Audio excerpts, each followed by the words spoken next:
اعوذ باللہ من الشیطان الرجیم، بسم اللہ الرحمن الرحیم۔ عام طور پر لوگ ہم سے یہ سوال کرتے ہیں کہ ہم جب فارغ ہوتے ہیں، جب ہم کوئی کام نہیں کر رہے ہوتے تو اس وقت کون سا ذکر کرنا چاہیے؟ کوئی بھی ذکر ہو انسان کر سکتا ہے، لیکن کچھ اذکار ایسے ہیں کہ جن کی بہت زیادہ تاکید کی گئی ہے کہ انسان جب کوئی اور کام نہ کر رہا ہو تو کم از کم انسان کو وہ ذکر ضرور کرنا چاہیے۔ کون کون سے وہ ذکر ہیں؟ ان میں سے ایک ذکر کے بارے میں آج ہم بات کریں گے۔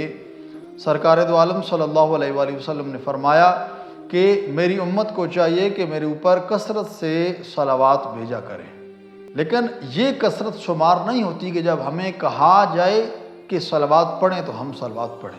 کثرت یہ ہے کہ انسان کسی کام میں بھی مشغول ہے، زبان انسان کی پاک ہے، انسان ہر حالت میں خداوند کریم کا ذکر کر سکتا ہے، محمد و آل محمد پر درود پڑھ سکتا ہے، تو اس وقت انسان کو چاہیے کہ کثرت سے صلوات پڑھے۔ جب بھی فارغ ہو تو انسان کو چاہیے کہ جب بھی کسی اور کام میں مشغول ہے، اس کی زبان فارغ ہے، انسان ذکر صلوات کرتا رہے۔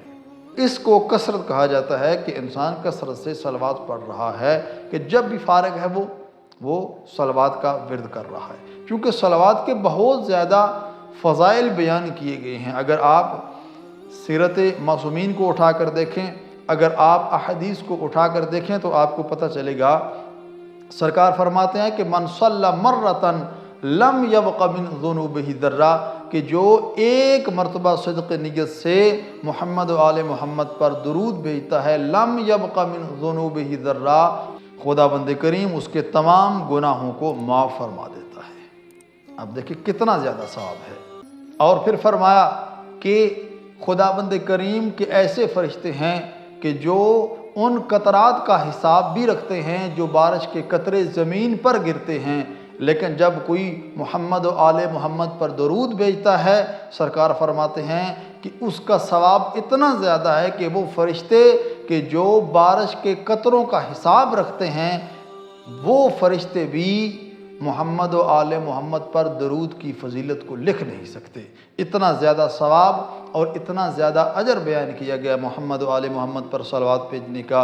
اور پھر فرمایا کہ وہ منافقت، وہ نفاق جو انسانوں کے دلوں میں پایا جاتا ہے، وہ کینہ جو انسان کے دلوں میں پایا جاتا ہے، جب محمد و آل محمد پر انسان درود بھیجتا ہے تو انسان کا وہ کینہ، وہ نفاق انسان کے دل سے ختم ہو جاتا ہے۔